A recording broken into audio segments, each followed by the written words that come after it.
অতীতে এই ট্রাইব্যুনাল যেভাবে টেইন্টেড হয়েছিল অবিচারের জন্য, সেই ধরনের কোনো অবিচারের ইতিহাস এখানে নতুন করে আর রচিত হবে না।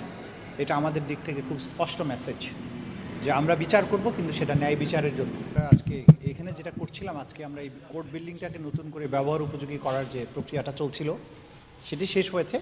এইখানে কিছু ইন্টারনেট কানেকশানস, কম্পিউটার কানেকশানস এগুলো বাকি আছে, যে জিনিসগুলো এখনও হয়নি বলে আগামীকালকের প্রসিডিংসটা হতে এই বিল্ডিংয়ে হবে না, অর্থাৎ আগের যে পুরাতন যে কোর্টরুমটা আছে সেখানে হবে।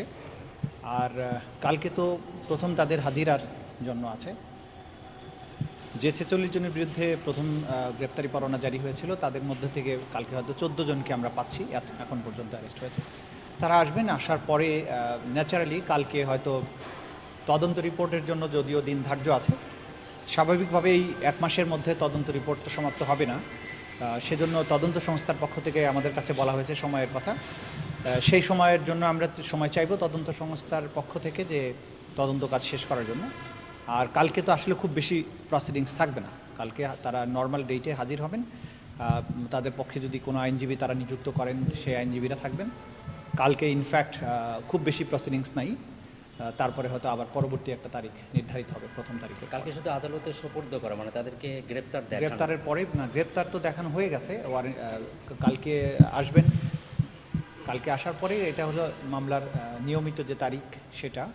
কালকে আছে মূলত হচ্ছে তদন্ত রিপোর্ট দাখিলের জন্য। তো প্রথম যে তদন্ত রিপোর্টটা 1 মাসের মধ্যে এটা সমাপ্ত করা খুব স্বাভাবিক কারণেই সম্ভব নয়।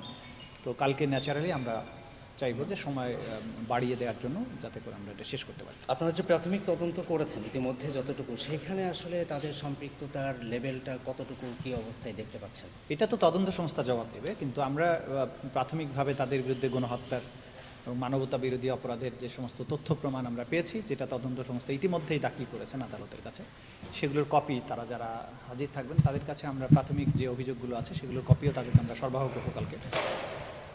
অভিযোগ তো আছেই, খুবই অকাট্য দলিল প্রমাণাদিও আছে, সেগুলো কম্পাইল করা, সেগুলোকে সংগ্রহ করে বিচার উপযোগী করার যে প্রক্রিয়াটা সেটা চলছে। সেই অনুযায়ী আইনের নির্ধারিত গতি অনুযায়ী চলবে। একটা জিনিস আমরা যেটা বলে দিচ্ছি, যে অতীতে এই ট্রাইব্যুনাল যেভাবে টেইন্টেড হয়েছিল অবিচারের জন্য, সেই ধরনের কোনো অবিচারের ইতিহাস এখানে নতুন করে আর রচিত হবে না। এটা আমাদের দিক থেকে খুব স্পষ্ট মেসেজ যে আমরা বিচার করব, কিন্তু সেটা ন্যায় বিচারের জন্য। এবং ন্যায় বিচারের যে প্রক্রিয়াগুলো আছে সেগুলো যথাযথভাবে অনুসরণ করার জন্য যা যা করা দরকার সেটা আমাদের পক্ষ থেকে সর্বাত্মক চেষ্টা থাকবে। সেই কারণে আইনের কিছু নেসেসারি সংশোধন আনা হচ্ছে। এখানে আমরা বিচার পদ্ধতি, এখানে জাজেস অ্যাপয়েন্টমেন্ট, সব কিছুতেই আমরা সেই বিষয়টাকে খেয়াল রেখেই করছি। সবচেয়ে বড় জিনিস হচ্ছে এই সরকারের সদিচ্ছা আছে এবং সরকারের মধ্যে একটা ডিটারমিনেশন আছে। যে সমস্ত পারপিট্রেটর জুলাই আগস্টে শুধু নয়, এর আগেও বিগত সরকারের সময় গুম, খুন, এক্সট্রা জুডিশিয়াল কিলিং যেগুলো আছে, সব কিছুতে এই ট্রাইব্যুনালে বিচারের জন্য আসবে। যদিও প্রায়োরিটি বেসিসে আমরা শুধুমাত্র জুলাই আগস্টের যে মানবতা বিরোধী অপরাধ, ছাত্র জনতার উপরে যে হত্যাকাণ্ড পরিচালিত হয়েছে নির্বিচার, সেটাকে আমরা আগে নিয়ে আসছি।